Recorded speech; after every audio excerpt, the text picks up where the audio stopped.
Hi, this is Dr. Kimberley Linert, and you're listening to Incredible Life Creator Podcast. My guest today is Tina Anderson. Tina Anderson is the creator and facilitator of UnChaos Yourself, a 5-step process and breakthrough transformational coaching program and radio show podcast. She helps you understand your soul journey, what influences you are currently under, and how to make decisions with clarity, confidence, and inner peace so you can party with the universe and experience deep joy and truthful living. She calls herself a clarity queen and energy raiser. Her background includes 35 plus years in the traditional wellness, along with 5 plus years as an intuitive counselor and spiritual coach. Texas born, South Dakota raised, Peruvian roots, happily married mom since 1988 with 2 boys and 2 Basset hounds. Her 93-year-old father lives with her and her family, and he can outlast just about anyone at a party. She believes in more dancing and less dusting and admits that her house often has a lot of dust. Welcome to the podcast, Tina. Yeah, thank you so much. Do I go is it Kimberly or Dr. Kimberly or Kimberly is fine. Yeah. got it. Okay, Kimberly, thank you so much. Yes, yes. And I'm with you on the dancing part. Right? Definitely on the dancing part. Yeah. Yes. So just so people can get to know who you are, why don't you tell us a little bit about you? Okay, sure. Oh gosh. Wow. It's one of those kind of open questions. So I will say that in general, to understand a little bit about me, I am a multi-passionate kind of person. I'm one of those, and many of you probably are too. You can do a lot of things. I can do a lot of things pretty darn well, which caused me to be have my tentacles in a lot of places, and sometimes too many places, not as focused as I wanted to be, but enjoying and experiencing a lot of aspects of life and finding intrigue and enjoying the mystery of all kinds of things. And so that's my basic genetic makeup. I'm joy based. I am enjoy having a lot of fun, and I don't like not having fun. So some of my early issues started with avoiding anything that wasn't fun and always seeking that out. And that's I can say that now that all that I did created a lot of wisdom, which is what we call experiences or quote mistakes. They turn into Mhm. wisdoms, right? And so, having that as a background is sort of who I am.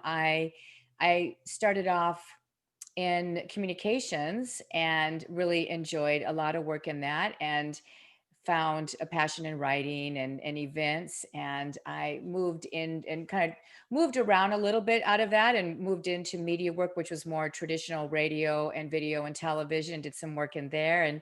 And all the while I was in fitness on the side, teaching, training, educating, running programs, always on the side. So that was never a full vocation. And because I always had to have a lot of different things going on. And it's just sort of, I have a lot of variety, right? That's kind of that's a lot of how I'm built as well. And so I moved from really media, everything was communications based. And so I worked in those fields along with fitness, like I said, and I did a lot of media work within the fitness industry as well. And had a lot of leftover things from my childhood and adolescence that I didn't take care of, a lot of wounds and a lot of stuff that I literally stuffed down with food. I most of my adult majority of my well from age 13 on to really in my 40s I had disordered eating issues. I was bulimic for a short while, and so a lot of who I am today is understanding the battle of kind of addiction, or saying you don't want to do something, you do it anyway, and then beating yourself up, and all that journey that a lot of you probably understand for different reasons. And so that is a lot of who I am as well, and where I am today. So so let's see, where was it? So then with the media and all of that, that was going great. And then I started a family and decided I wanted to be a mom. I had been working since age 14. I was 35, and I said, that's it for me. I'm gonna be a mom. So I quit my full-time job in radio in Los Angeles, and then I was freelancing and having, of course, I couldn't just be a mom. I mean, I could just be a mom, but I had to dabble in other things. I was still doing the fitness and dealing with my eating issues all the while, my emotional stuff. and kind of still numbing out to pain as much as I could. And I'm very joy based, as I mentioned, so you would never know. I sugarcoat things when when they're not going right, and that's what I used to do. Mhm. And we had a conflict in our house in 2014. Well, it started about a year before that, and it was a conflict of faith with my older son. And we were really struggling, coming from an Episcopalian background, and literally saved my life, my upbringing in the church. And my son had a crisis of faith, and I started to, instead of kind of fighting him on that and trying to convince him, I basically said, "Well, let me see what you're looking at. Let me see what else is out there." And that led me to a spiritual awakening in 2014. And at that point, so much changed, and that led me into understanding my clairvoyant skills and other clair skills that I have, and my gift of vision, and my ability, some abilities that I was already using my entire life. I just didn't really understand that I was using them, and to my detriment, fixing people, fixing things all the time. And so that leads me basically to where I am today. So through my spiritual journey and understanding everything I went through, and the process of really my soul growing up and getting into alignment, it leads me here today. And now I help with intuitive guidance and spiritual coaching. I created a program based on my own journey and that of the people I've been working with in fitness and in this work. And I've got my emotional, and binge eating understood and under control in a way that works for me. And I Mhm. don't want to put that out there and have somebody feel like, oh, I'm a failure because it's not under control. The way it works for me. And I'm going to jump back into this podcasting and radio in January of 2021, which I'm really excited about. And so and that's kind of in a nutshell, who I am. And there's a lot of things I could fill in there, but that gives you an idea of a little bit about my journey and where I come from and how I got here. Beautiful. Thank you so much. So, when you were talking about that spiritual awakening that you had when you went on that search, how did that happen? And what are the things that kind of started? Oh, I'm thinking that as you were learning and searching, things are kind of opening up like a flower, little by little. How did that happen? What was that experience for you? Yeah, it's it's a parallel of a lotus flower, right? You're kind of rising up, and for a lot of us, our journey, we're in the mud, and it looks like nothing's going to come out of it, and it's going to be just a nightmare. And then all of a sudden, you rise up out of the beautiful mud, and there you are. And so that's really a beautiful analogy, and it's how can I best put it? I don't want to sound pompous, like, oh, I'm enlightened or anything like that, because that sounds ridiculous. But it's an awareness of of other aspects of the human existence, that what we see and what we feel and what we sense is just a small portion of really our essence and who we are, and how we can live our lives. And you're right, it opens up new realms of understanding. It opens, I mean, depending on what your experience is. Mine was very much mystical at times, which was really Mhm. fun. And so seeing things, hearing things, seeing all kind, in meditation. And so things just started happening, Kimberly, like synchronistic things, and a lot of signs would start showing up. And I was journaling and keeping track. And it's kind of hard to put it into words. It's just things, it's almost like you're in another universe. At the same time, you have one foot here and then one foot in this other realm, because you're starting to sense and understand beyond the veil of what we call 3D living, Mhm. that, yeah, this is beautiful and so painful at times, but it's just a small aspect of our soul. And I believe we're pure positive energy and from God and love. And so imagine if you could tap into that. Imagine if you tap into that, how that adds to your life and how you can feel. So yes, there were mystical things, there were very practical things that I could start using in the journaling. Things would show up in conversations, in all the training I was doing, Mhm. and using mentors to help me understand. It was an education. There was some training, and little pieces, past life experience, and timelines, all this stuff. I mean, it can get so esoteric. I don't want to Mhm. get too deep into that, but yeah, it's like opening your life to, you know, the Akashic records and saying all this stuff is in us. Mhm. And most of us are only tapping into a very small portion of that. And that's why we struggle in our, sometimes in our day-to-day living so much. Mhm. Yeah, that makes sense. And I was reading your bio, and I was also thinking about, as you were talking, that word clarity, being clear, clarity. People throw it around. They throw it around all the time. What does clarity mean to you? Oh, that's such a great question. I've never been asked it that way.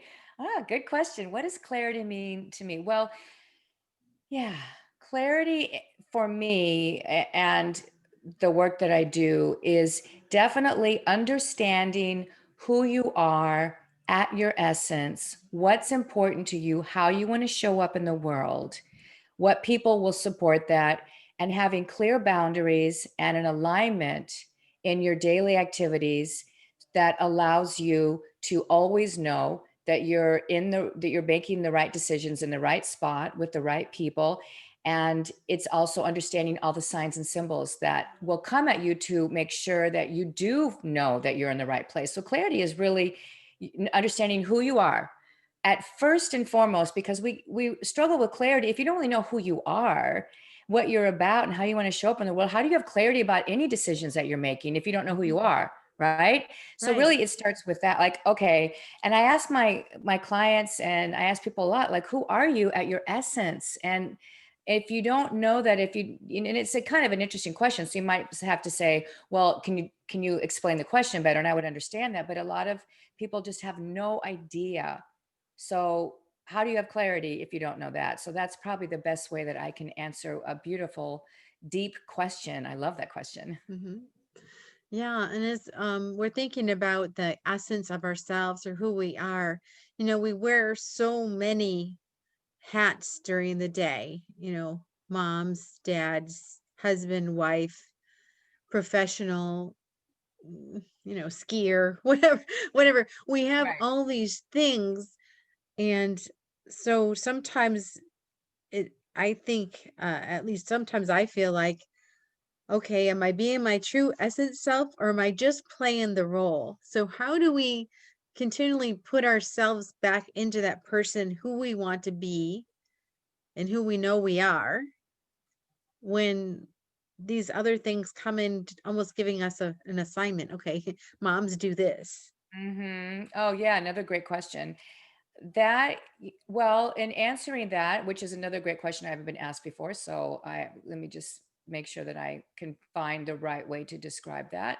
So, well, a couple things about that. So one is we are all sort of shape shifting throughout the day, right? And sometimes we need to shape shift in a certain way because we don't need to fight that battle, because it's not worth the energy, right? So we shape shift if we're at the store and something doesn't go right, or we shape shift if somebody confronts us and it's just like, well, this is useless. There's no reason to even engage, right? We shape shift into somebody at that point that understands this is not appropriate. I don't need to get into this. And so in that essence, you're simply who you are, but you're responding in a loving, compassionate, emotionally intelligent way.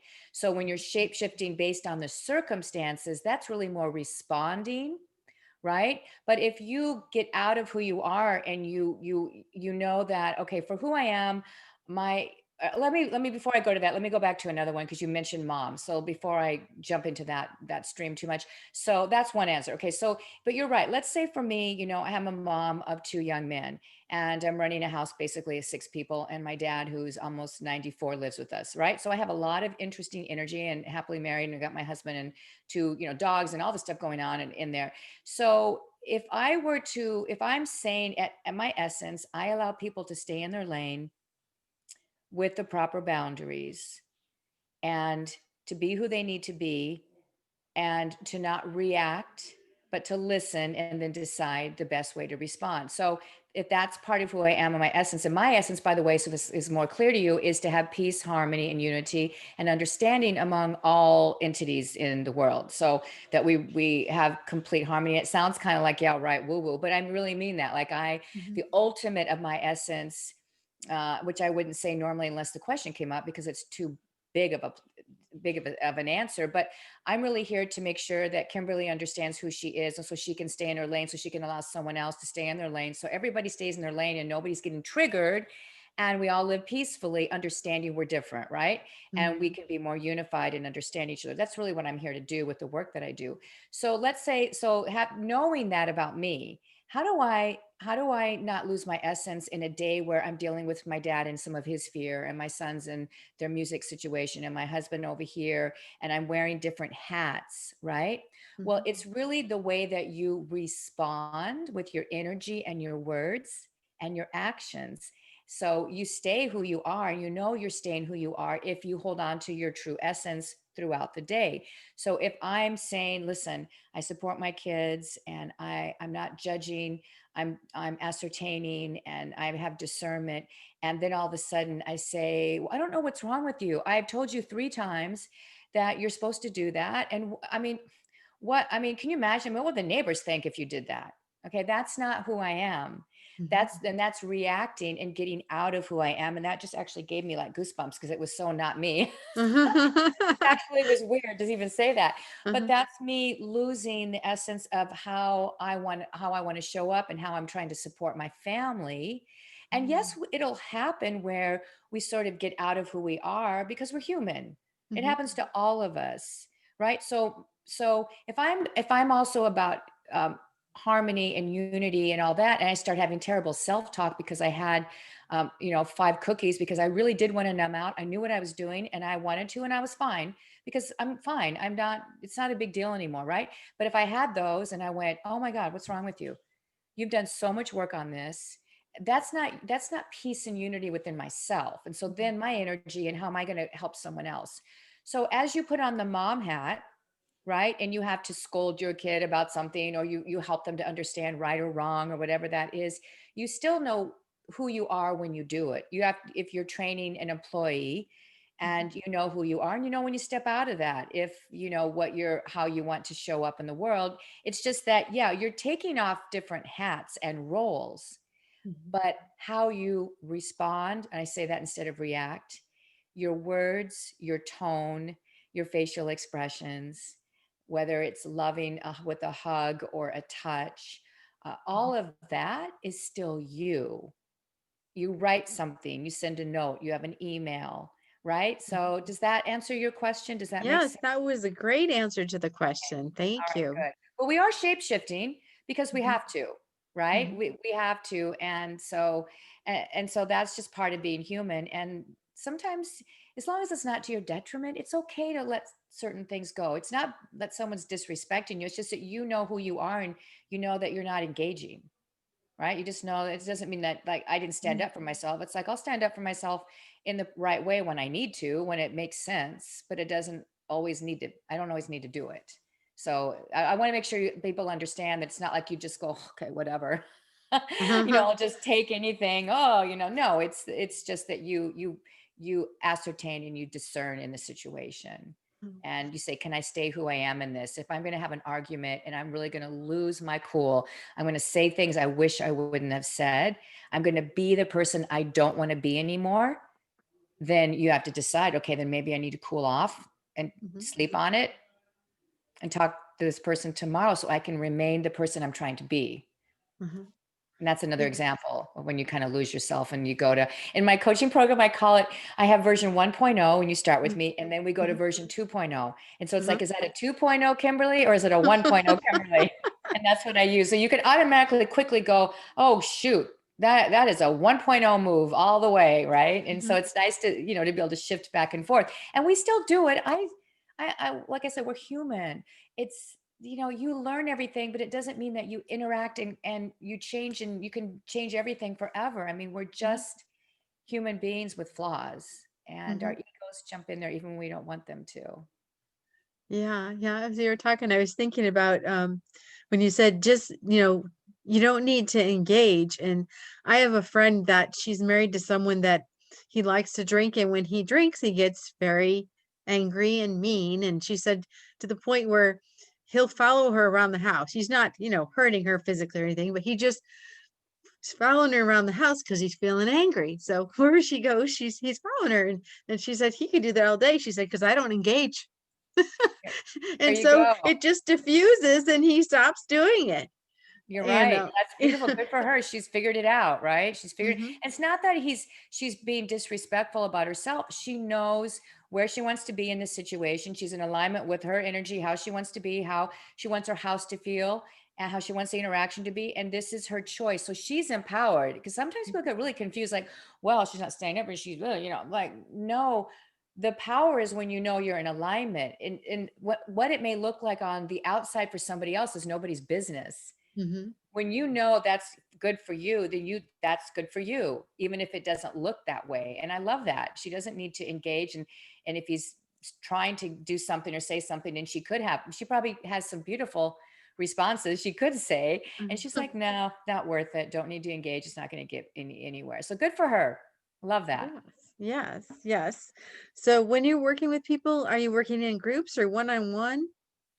Both. And so UnChaos Yourself is a group coaching program. The group is primarily, though, where we meet up once a month. It started, well, let me back up. When I went, the program's fairly new. So I started in July and I did all sessions live, all 20 sessions live first. So people were on Zoom with me. So that was a group because they were there with me. And then I answered questions and things because it was my first kind of beta.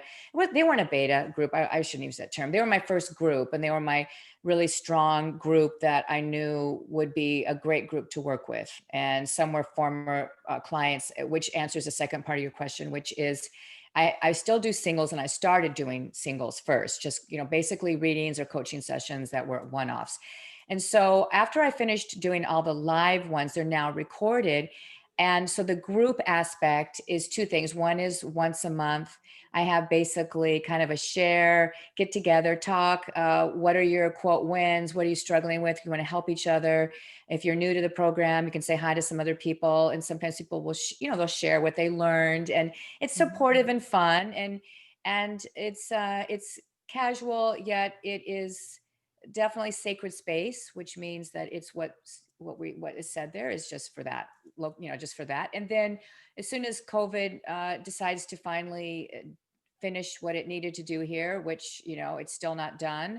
As soon as we can say, okay, thank you, we got it, you can move on now, Mhm, then I will have, for those that live in my area, then we'll meet and mhm, do a lunch or a breakfast and be together because, Kimberly, we're doing the best we can with all the Zooms, and I mhm. appreciate them, but we're going to need human interaction, and we're So going to need much. it desperately. And so Mhm, I will be on that immediately as soon as I can. And mhm, I was able to do an outdoor dining with my core group, and that was just beautiful to sit and have break bread and mhm. talk about Yes. the things that everybody learned and be together. So it will be group for that, but it's not like group coaching where if you sign up where you're in with a group. And I found after doing that it is helpful, but there's some pretty heavy duty stuff that my clients are going through. And it is better if I do the privates as they go through the steps with them, or if they're a VIP every week. And Mhm, then the more fun, lighter wins and support and all that are in the group. I found to be the case because otherwise it's too difficult. It's too difficult because we can go down a rabbit hole of some narcissistic issue thing, and it's pretty heavy and dark, and then we're kind of over there, and then I have to pivot over here, and then if I can't get to everybody. So I learned the best way to do that. So it is group coaching, but it's in kind of a different way. It's the group aspect is a little bit different. And I do singles still within the group coaching program. So unlike a lot where you just download and you do the work, I meet with my clients after they go through the steps, and I'm accessible both via text and email. I just don't, a lot of my mentors, I love them. They're amazing, but they were not accessible. I mean, I paid a lot of money to get some access for 30 minutes or 20 minutes or an hour, and that's it. So you're done and you figure mhm, out the rest. And I didn't want to do that. So if somebody gets hung up on forgiveness or shame or blame or split energy, I'm fine. Send me a text. Mm, Really. I mean, I can usually take care of that quickly and pivot, and I channel, I'll get a quick hit for them, and off they go. mm, So there is kind of the private aspect on and the personal attention on top of the one-on-ones that everybody gets as well, depending on their level. mhm. Yeah. So, what kind of people would seek you out? Like they're like, okay, I need your services. What are they looking to get or obtain or change in their lives? Oh, great question. Well, first of all, they are usually saying to themselves, something's missing. I don't know what it is. I can't get wrap my brain around something. That's one. Two, they will say this, I don't know what to do. Gosh, I don't know what to do. I don't know. I just don't know what I don't know. Oh my gosh, I don't know. I don't know what to do. That's two. Three, they're in the broken record syndrome, which Mhm. for those of you old enough to know what a record is, but you put the needle on the record and put the needle and it just sticks there, right? So I grew up with, turntable and records. And so far all my clients know what a record is. Well, vinyl is back, so we're fine. They have the broken record syndrome. And it's like, why am I doing this over and over again?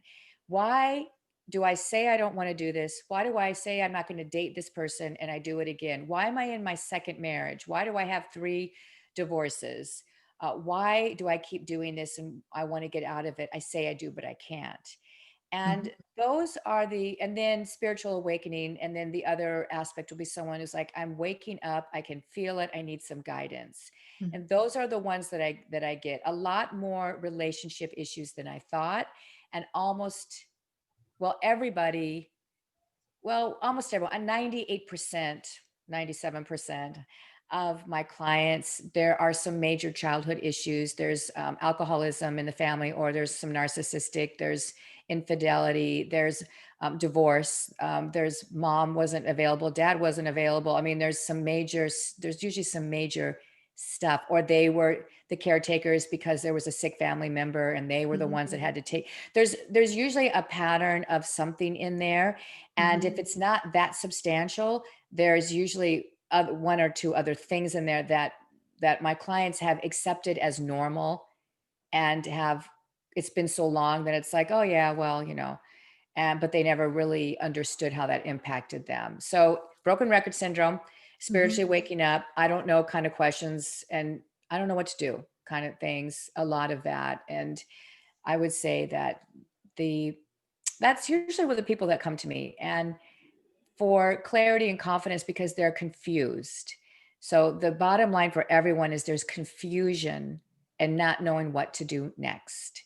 And Mhm. that is what God gave me this big specialty in, is I can laser in, I can pull back, because I have Mhm. the gift of being able to do that, of discernment and vision, and Mhm. I can sort of sense it, and then I can laser into the first major or minor or medium thing that needs to be understood. The first little thing, not the whole thing, but the first little thing. And Mhm. that is basically how it works, is a general overall view and then a laser focus to get started. But to answer your question and to summarize that, people who are confused and lack the confidence and want to be truthful to who they are. I Mhm. hear a lot of, I just want to be who I'm supposed to be. I want to be able to say what I want to say. I want to live truthfully, and I'm not. And I Mhm. get a lot of that too. Beautiful. So you were talking about the broken record and a lot of things from childhood. Um, and I've heard that a lot of the things that we do as adults are things that were kind of off as a child. So how much does childhood or even ancestry or the way we were raised and the things that people around us did, like you talked about going to Episcopal church and then switching, how does that affect people, the religion they grow up in, the traditions, the different nationalities? Yeah. Wow.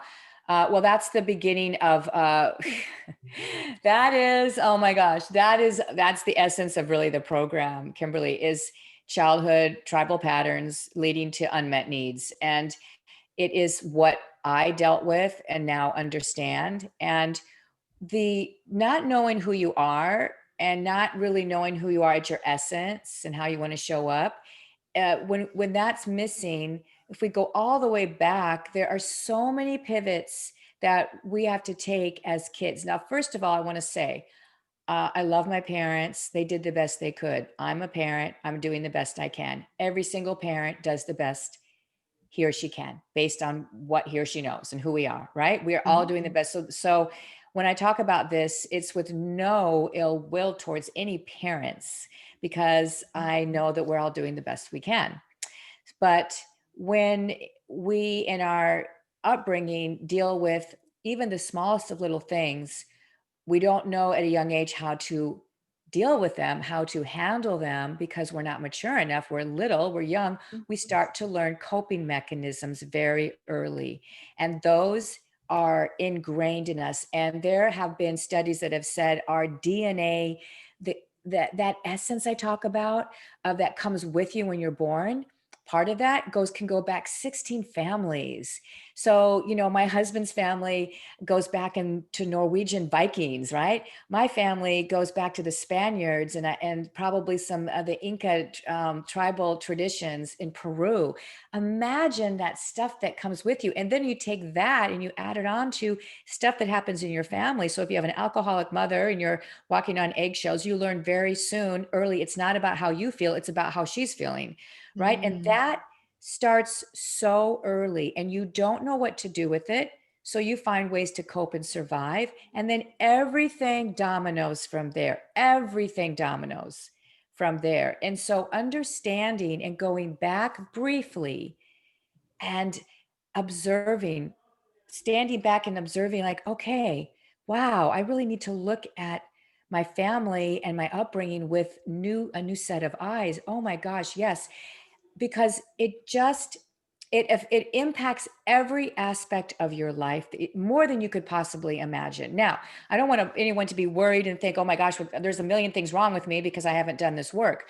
No, a lot of you had childhood with just a couple little things, that just parents in general, maybe they were a little too stern, maybe they were, hippie parents or whatever, and you're doing great, you're fine, but when someone comes to me with confusion and chaos in their internal thoughts, there is always some leftover stuff.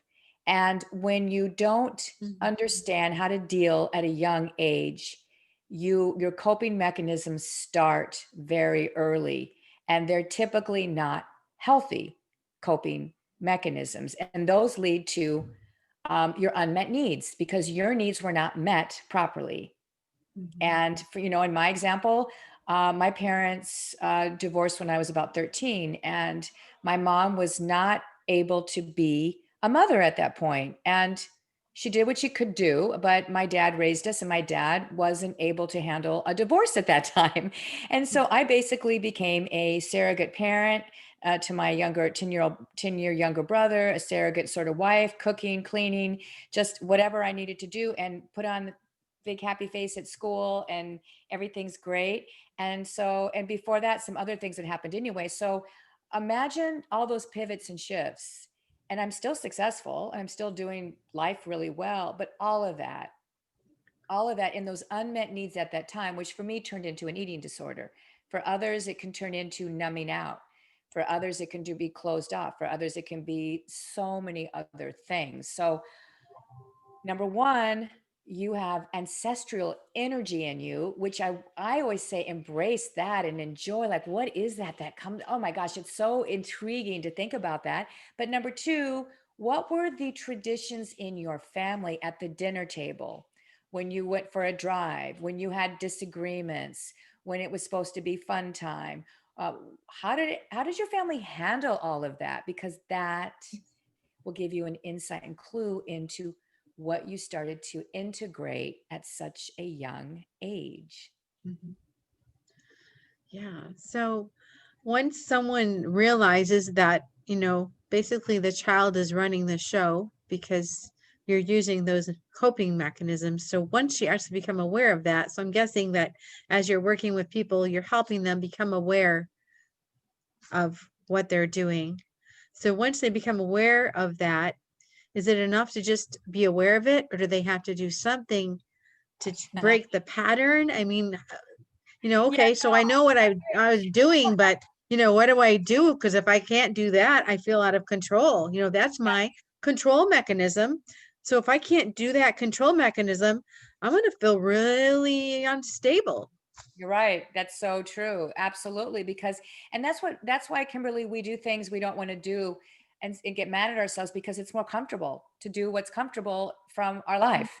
So I don't want to date bad boys, but that's what I know. That's what's comfortable. And I feel that it just feels normal to me. I don't want it to, but it does. So definitely the awareness, and that really leads into a beautiful kind of segue of, I have 5 steps. Well, number one is awareness, and that's your number one step. Can't do anything without awareness. You got to Mhm, know, right? And then it goes into acceptance. And so in order to start progressing and transforming and evolving and changing and being able to handle these issues with different coping mechanisms and to be free of the chaos in your mind and all that, then you go into acceptance. And every step has 5 lessons, basically 5 areas, I should say. So then we go into accepting, because instead of resisting, like, okay, this is part of me, it's okay, I know what it is, and now I'm going to let this be part of me with mhm, love. I'm doing the best I could. This is who I am based on that. This is the only way I can be based on that. This is who I am. It's mhm, good. It's fine.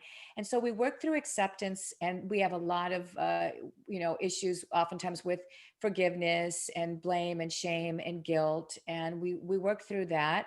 And so there are steps in each one. And then when you get to through the steps through acceptance, we go into empowerment. So you can start to have tools to empower who you want to be, how you want to change, the tools, right, to do that. mhm, And then go into enlightenment. Sorry about my dogs. Enlightenment, if you can hear mhm, them. Enlightenment. And enlightenment is not like the Buddhist enlightenment, because that's the Buddhist monks are the only ones really, right? They can basically be like, nothing bothers me.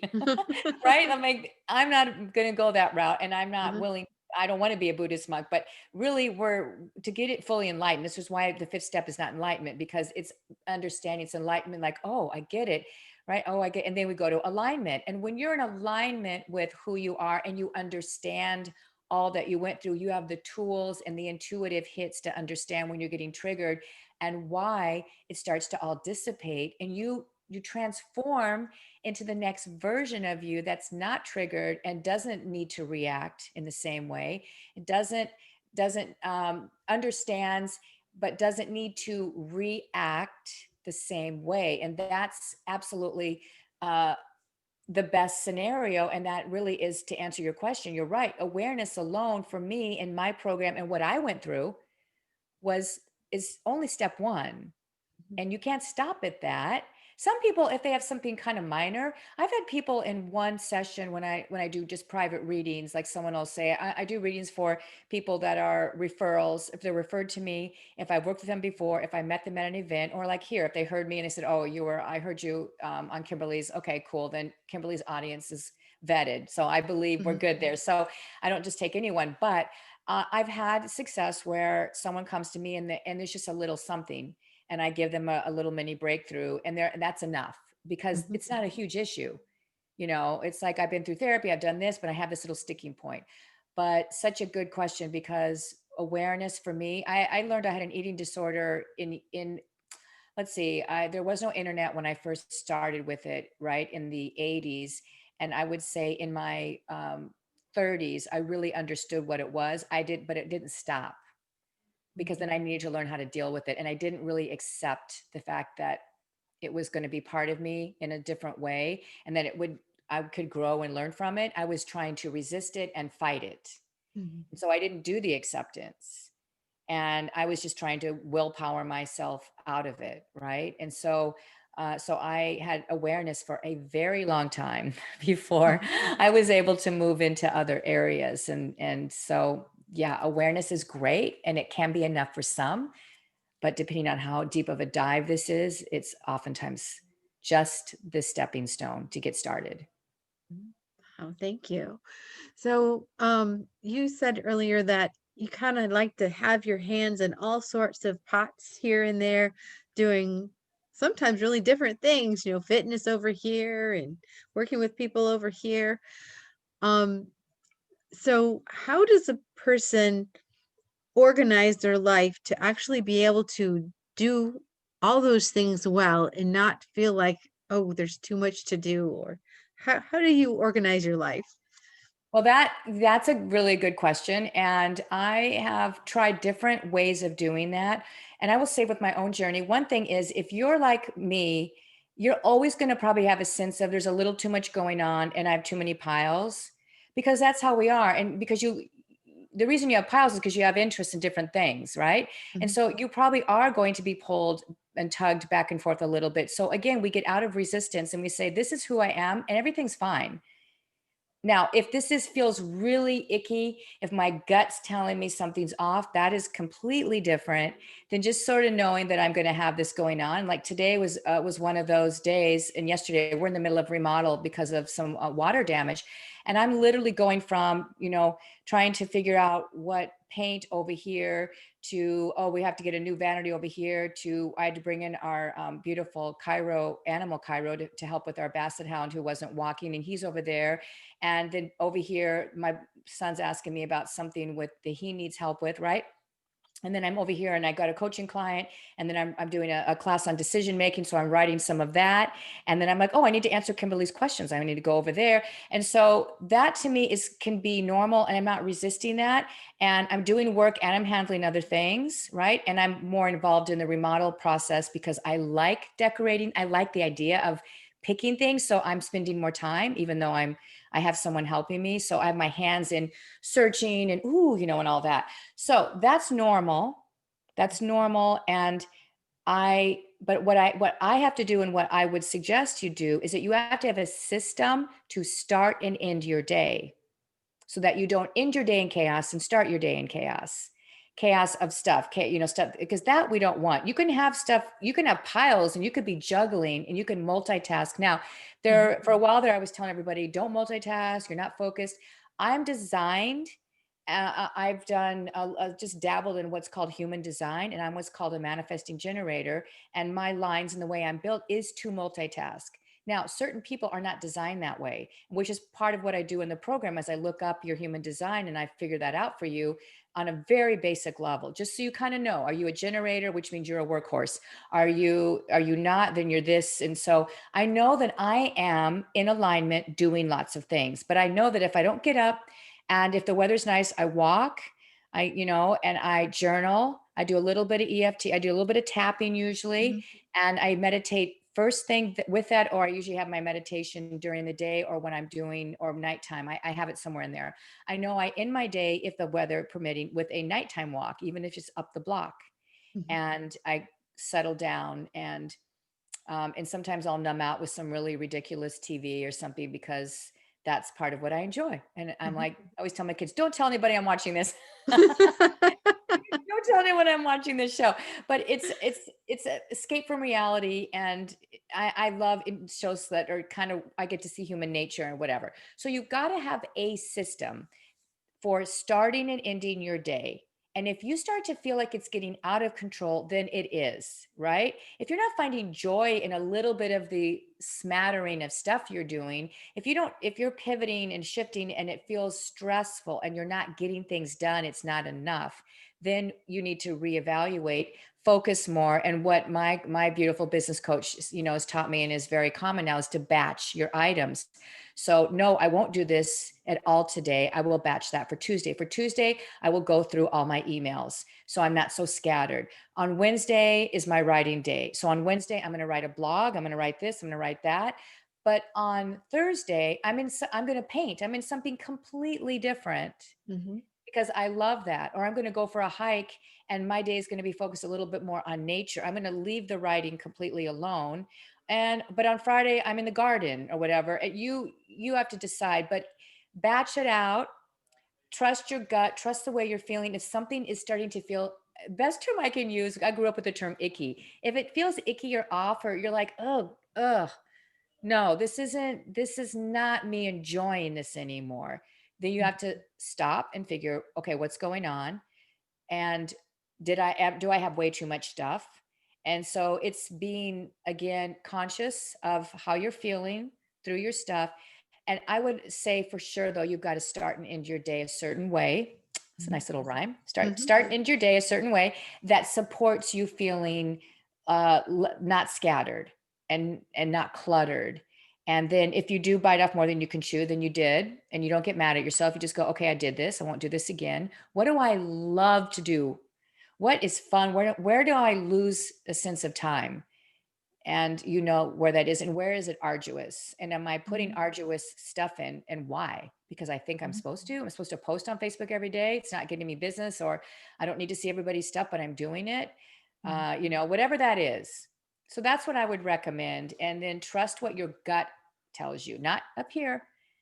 I could do this. I could do more. I could be doing this. I could be doing that. If I just no, what does your gut say? And if it's telling you, mm-hmm, if you hear a or if you hear a it's really simple, Mhm. right? Is it a uh-huh or is it a uh-uh?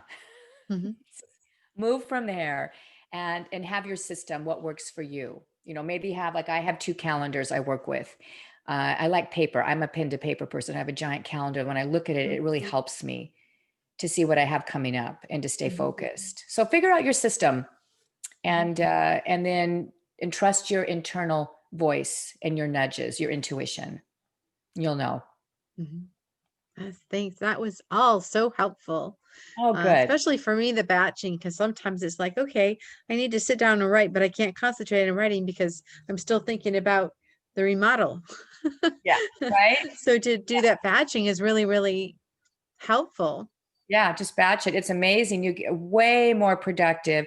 And it feels like it gives you freedom. It feels like it wouldn't, but it's freeing because you're not over here with your brain. You're not like, You're basically like, oh my gosh, it's almost like when I tested intermittent fasting and I said, wow, I'm not going to eat till 11. So there's no thoughts of food or what I'm going to eat. It frees me up from just that thought. And that's Mhm. an extra pocket of thoughts that I don't have.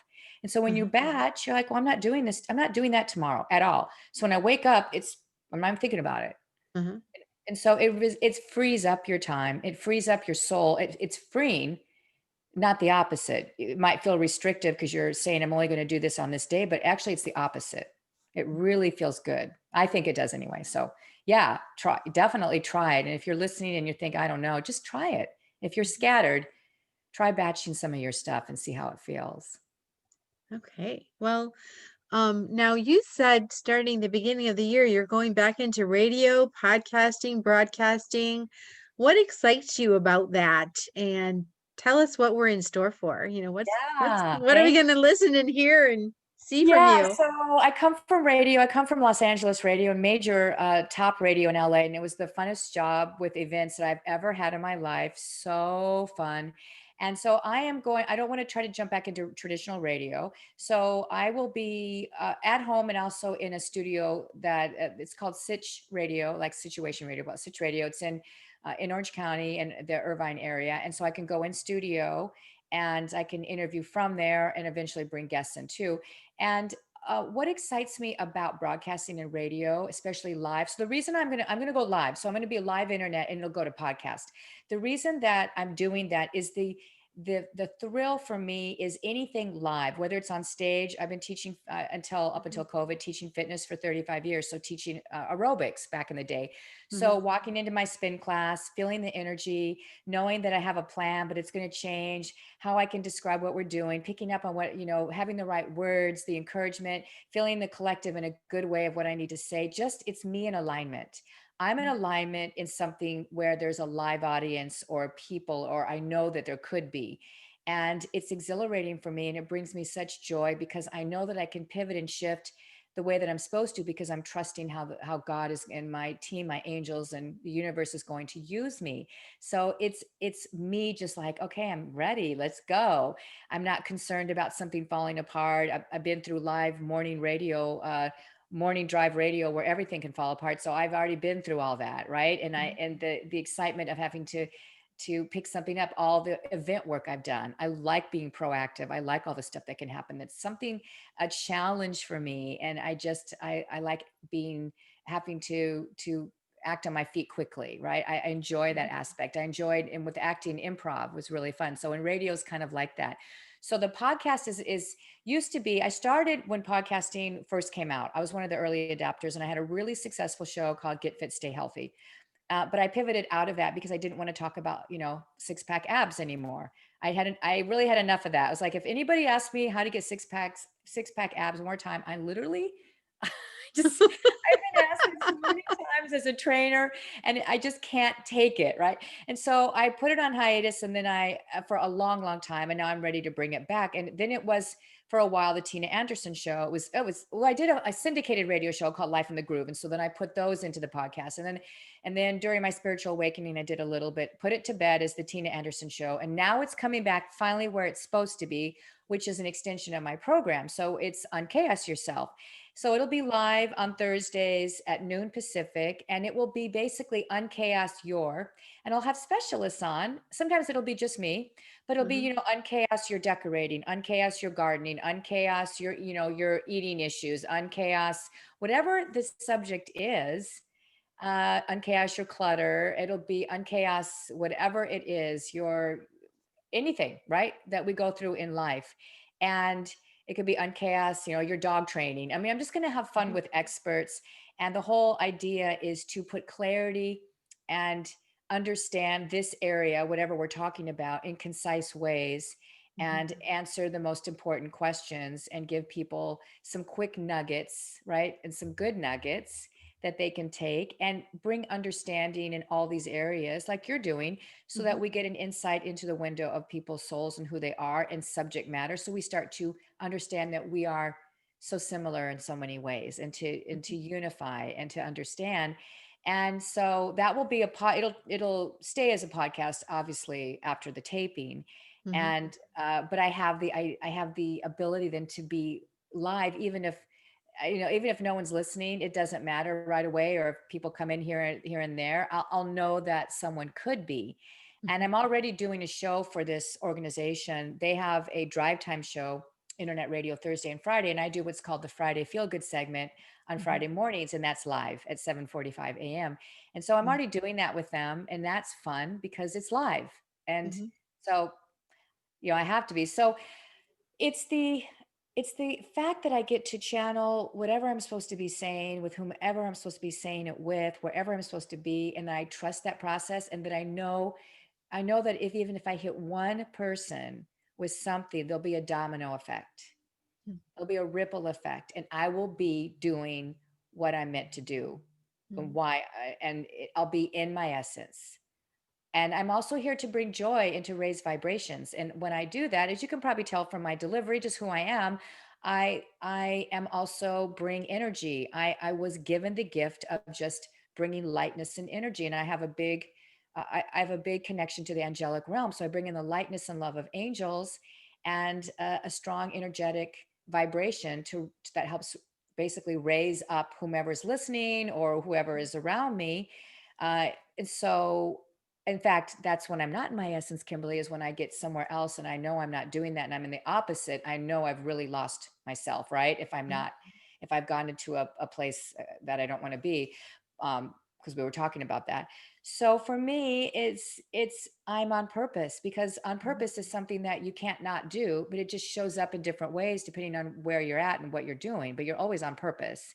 And so for me, this is that, because I get to have fun and laugh a little bit. I'll probably bring in some funny, I used to write comedy bits, so I'll have some fun with that as well. And so it'll be lightness and laughter and humanity and human interest. And I'll have the essence of myself poured into that, and the fact that it's like radio because it's live, which will get me close to what I love, which is, being live on regular terrestrial, we call it radio, which who knows, maybe I'll end up there again, but it's a pretty difficult business to get back into, especially in the Los Angeles market. So I'll be fine starting this way. So that's why I'm excited. And it'll be UnChaos, every kind of subject matter you can think of. I have a sex expert. So UnChaos Your Sex Live. I have just all kinds of people lined up that we're going to talk about everything. We're going to talk about it. So I'm really excited to talk about all the subjects that we talk about with our girlfriends or guys talk about, or or we Google, but we don't want anyone to know, all that kind of stuff. So we're gonna talk about all that stuff. It's gonna be really fun. Yeah, it sounds like so much fun. Your show sounds like so much fun. So I'm excited to hear it when it comes out. And Thank you kind of you. actually answered a question, my next question I had. And the question had to do with intuition. So when you're on, you know what I mean by on, you're on live and you're channeling, how does that intuition work for you? Yeah, it is a very quick, direct, no filter. Don't use your ego. Don't overthink anything. So, my intuition, when I'm channeling, and even in this conversation, you're asking me questions that are spontaneous, really from you, right? So, when I'm Hmm. answering, I'm not thinking too long. I'm just making sure I'm grounded to answer it, so that not only am I giving the answer that I think is helpful, but that I'm hoping that whoever is listening is getting something from it. It's helping them, right? And I'm trusting the process.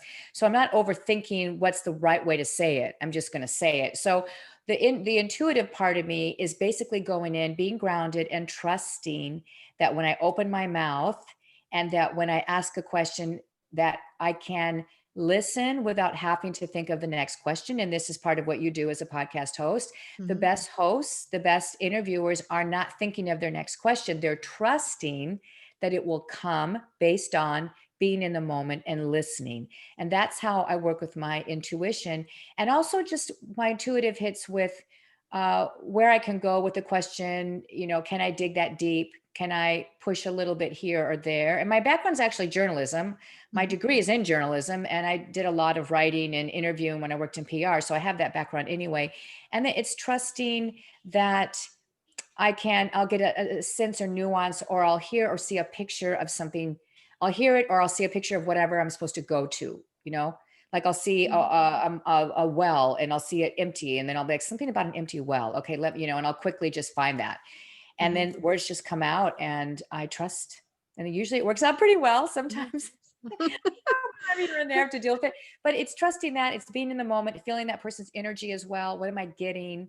What am I getting from the collective? Maybe there's a bunch of people out there that need me to ask a question, and that just pops into my mind like, oh, I really need to ask you this question. I didn't Hmm. think of that, but it just popped into my mind. So that's how intuitively I work with this. And it's very much about trust. Very much. And intuition is so much about trusting anyway, trusting that you know who you are, you're getting what you need to get, and you're trusting the symbolism and the signs. And that's a lot of what happens in my program too, and why people come to me is they're getting the signs, Kimberly. They're not recognizing them. They're Hmm. getting hits. Their team is trying so hard to steer them in the right direction, but they're oblivious to all of it because they're caught up in their own minutia, right? So Hmm. they're not seeing it. And so it's very much about recognizing that too. And like, there was an example and I'll wrap this one up. There's an example of when one of my mentors said, if you're doing a reading for someone and an ant walks by on your table, that's a sign. That's not a coincidence. If you're doing a reading and a bunch of sirens go by, you Hmm. need to wait for a second and say, okay, help me to understand the significance of that. And you could even ask your person, is there anything significant about sirens to you? Just want to ask first, because I'm not a psychic. I'm clairvoyant, but I'm not here to tell the future. So I'm one of those where yes, I ask questions because it's an interaction and spirit's working through both of us. And when I ask questions, people, when they answer, they find their truth. Hmm. Getting asked a question is one way you learn who you are when you answer. And so that's part of the way that I work. And so we could be doing that and something happens and I'm like, oh, I trust this. We need to address this. Let's pivot. We're going to talk about that, but we're over here, Hmm. right? Because the lights just went out or whatever that is. You know what I mean? Something like that. So that's how I'll work with that. And it's another you have great questions. I love them. Yeah. Yeah. So are there any questions that everyone should be asking themselves? Another good one. Yeah. Really, how do I want to show up every day? How do I want to feel? It's not the stuff you have. If you want to have happiness, you have to have joy and inner peace. So it's how do you want your day to feel to you? And that's based on what you're doing, where you're doing it, and with whom you're doing it. And let the universe fill in the blanks for you. We try to control too much. And then our expectations are up here and they get let down often, right? So we want you to find peace and joy, which is internal. Happiness is external. You need to know how you want to feel when you get up and through your day, and how you want your life to unfold and look, and all the pieces that go in. Then the universe and God and your team then can say, oh, you want to have it, you want to feel like this, you want to feel free. Okay, well, then we're going to help you with this, versus I want freedom, so therefore I am going to push at this. I'm going to, do online marketing or whatever I'm going to do. And then you, instead of focusing on, I want to wake up and feel like I have freedom about my job. I want to wake up and feel like I can go for a walk when I want, or I want security. I'm not an entrepreneur. I want a job where I feel secure and where I have a team of people I go to every day. I'm okay with the same paycheck, so how do you want your life to feel to you? And then put pictures out there as much as you can in your meditation, in your prayer, of how you want that to look and how you want to feel, and allow your team to start helping you bring things in instead of trying to design. And I like vision boards. I'm not saying don't do something like a vision board, but when you put up the vision board, it supports how you want to feel as much as maybe a couple things that you want, because happiness is external. So when you get your new BMW and you put a lot of emphasis on that, you'll understand that if you're not understanding what true joy is and inner peace, then that's going to be fleeting, because without inner peace, we don't have joy. Without joy, we don't have happiness. So with the right, start with the click off the right box. Check the right box first. Check the right boxes first, if that makes sense. Does that answer your question? Yeah, it really does. You just over deliver on answers. So thank you for Oh, that. okay. All right, good. So I any times in your life when you've had like an aha moment, like a Yeah. realize something? Yes. Oh my gosh. Yes. I love those. And for anyone listening, come on, when you have a oh my gosh moment, you gotta wrap your arms around that and understand it. Pull it in, stay with it. I had my first aha moment when that I can remember that was really strong, when I was in fifth grade and I won a speech contest. And I remember thinking, I'm good at this. I like this. This felt good. I was nervous, but I loved it. Right. And then I had a really major aha moment when I was in college, and I was on the speech committee for bringing in speakers committee. And we had Vincent Price. For those of you old enough to know, Vincent Price is amazing. So Vincent Price was our speaker, and I got up in the auditorium and all the lights were out, and there was that bright shining light when you're on stage, and I went to introduce him and I couldn't see anyone. But I was the exhilaration of being in front of a crowd and introducing someone and lifting him up. In other words, like saying beautiful things about him and getting people excited about Vincent Price, and knowing that I was helping people be like, yeah, that kind of thing, raising energy, being on stage, captivating an audience, but collectively getting them in one place with something fun, something exciting, something that would bring them unity together in that room to listen to this amazing actor, right?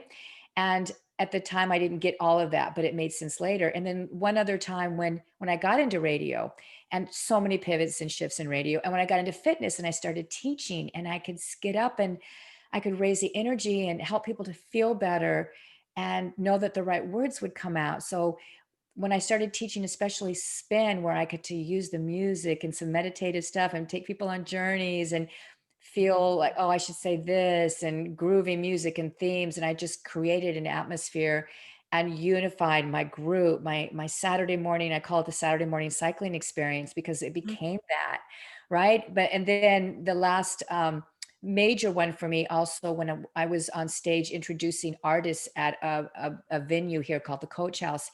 And my job is to keep the audience going, to say a couple jokes, get everybody going, get them warmed up, and introduce the artist. And by the time I brought them on stage, everybody's cheering and excited. So once again, it's yes, it's the stage and the microphone and the camera, but it's the fact that I'm raising up people's energy, Mm-hmm. and they are unified together in the energy, and they're anticipating and excited about something that will make their life feel better. And at the same time, the the thing that's making them or the person, I actually am uplifting them as well and highlighting them. And then there's this giant fun ball of energy. And but I'm there and I leave. So I don't have to stay there too long. I do my thing. Mhm. So my clients know I am not a hand holder. Oh yeah. Well, I'm like, here's what we know. Here's what you need to do. I'm not judging you, but you need to put on your big girl pants and your big boy pants and you need to do the work. So I like to get in, raise up the energy, do my thing, and then run off. And then go in, raise the energy, and then run off. Right? So I don't get clients that kind of are like, ah, I don't get a lot of Eeyores or kind of people. I get people like, okay, I'm really hurting. Maybe they're crying. Maybe it's a sob fest, but they're releasing and they're ready to go. Mhm. And that's where I work well. And so those were major aha moments. Mhm. Anytime that I was in something like that, I felt, and when I'm at events and I am back and forth, go over there, do that. And then I'm up on stage and okay, ladies and gentlemen, here's what's going to happen. And everybody's like, what? And I'm like, that's me. Mhm. I feel it once again. But the major aha moments that you asked about were the speech in fifth grade Mhm. and then in college. And there were things in between, but they didn't stand out like those moments where I just said time disappeared. Mhm. Like I don't even know where I was. I don't even remember what I said, but I felt really freaking good. Like I don't know I what can feel it now. I right. I was just like, what just freaking happened? And I remember Vincent Price was backstage and I'm pacing because of course I have to get it right. And I remember he was so amazing. He was sitting there and he says, darling, you are going to do just fine. You can take a breath. You are going to do just fine in his very sophisticated way. And I was like, oh, thank you, Mr. Price. And so I'll never forget that. It was just, and then I got to introduce all the speakers, and we had a lot of great speakers. And we had the gentleman that just died from MASH. I can't think of his name. He just passed away. He was on MASH, the TV program MASH. Anyway, he just recently passed away. Christopher, something Christopher. It's terrible. I can't remember. Anyway, I got to introduce him and I got to introduce a bunch of kind of high level people. And each and every time it helped me to understand, yeah, I like a stage, I like a mic, I like a camera, I like production, I like events, I like live and people. Mhm. And I enjoy all of that. And at that point, I started to understand who I was. I didn't quite understand my essence yet, right? I didn't understand the role I had, what I'm supposed to be doing, but I did understand I belong here. Mhm.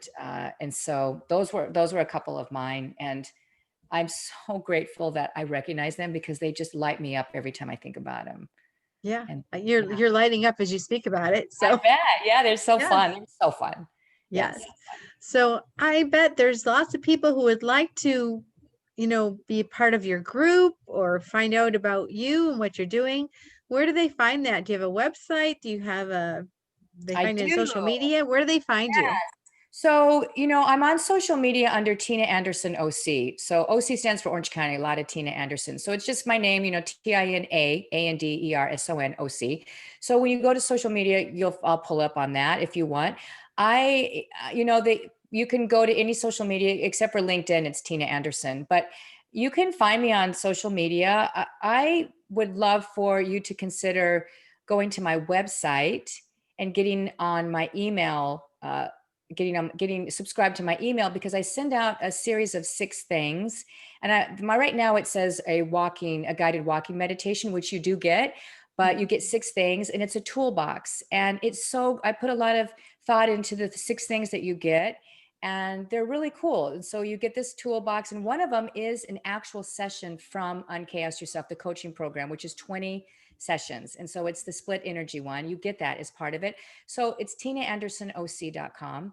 And so I would love for you to consider that. You can unsubscribe anytime. Like as my kids say, I don't get butt hurt about stuff like that because Mhm. that's not who I am, right? So fine with me. Get my stuff and leave. It's fine. I'm still doing my job. But also on my front page, on the homepage, is a link to my UnChaos Facebook group. And that is my other home. And every Monday I do angel card readings. I do them. And so you get a free, basically, reading every Monday, or you can go back and watch them anytime because whenever you see them, you're meant to see them.